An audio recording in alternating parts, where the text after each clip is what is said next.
कि सनातन धर्म की ये बेसिक सी बातें हैं पहली क्लास की, ये पहली क्लास की बातें हैं। ये जान लो कि विष्णु, राम, नरसिंह, नारायण ये अलग अलग, पहले तो ये जानना बहुत जरूरी। यदि आप सनातनी हैं तो ये जानना जरूरी है कि राम कृष्ण में तनिक भी भेद नहीं है। यदि भेद मान रहे हैं तो कच्चे सनातनी हो। प्रेमानंद महाराज तो बोलते हैं कि एक के साथ सब सजाए, मतलब एक नाम होना चाहिए पक्का। भाई साहब एक ही तो है, केला एक है, उससे कोई केला कह रहा है, कोई बनाना कह रहा है।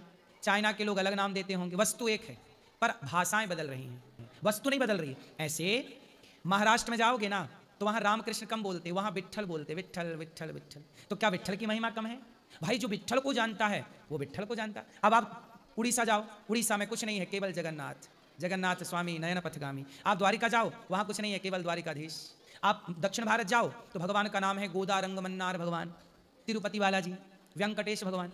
आप लोगों को समझ में आए इसलिए यहां तीनों की स्थापना है। राम कृष्ण नाथ तीनों हैं एक, पर रूप अलग अलग है, लीला अलग अलग है।